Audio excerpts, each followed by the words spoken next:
G'day, I'm Matthew Mason-Cox, President of the New South Wales Legislative Council.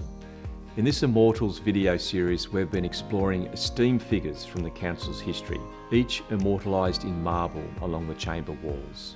In this edition, I would like to introduce you to James Macarthur. James was an interesting gentleman who had several stints in the Legislative Council totalling 11 and a half years.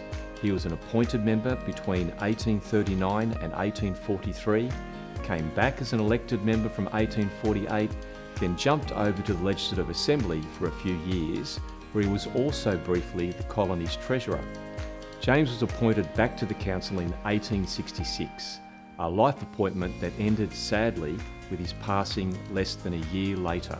Born in Parramatta and spending many years in England, James was the son of Elizabeth and John Macarthur, who of course had a famous role to play in the overthrowing of Governor William Bligh.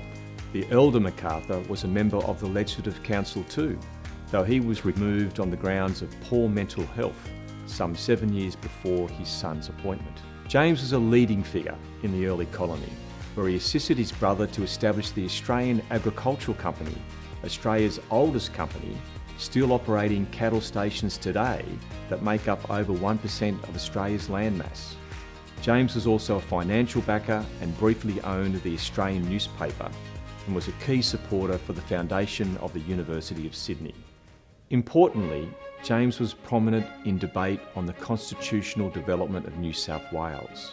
His original position was against the widening self-government of the colony and against the idea of a separately elected Legislative Assembly. This put James at odds with the more revolutionary figure of William Charles Wentworth. Over the years, with his experience on the council and with changing self-interests, James's stance softened.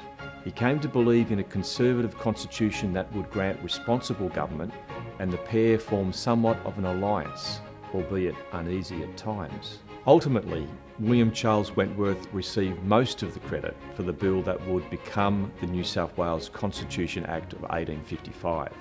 Nevertheless, James played an important part in some of the underlying concepts, with letters exchanged referring to it as our bill. The bust immortalising James was crafted in the years following his passing by sculptor Charles Summers.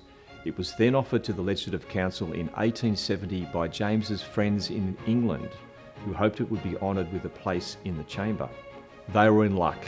The House's Standing Orders Committee was already undertaking research into where to place a bust of James's council colleague, John Blaxland, which was received several months earlier as the first ever marble bust for the chamber.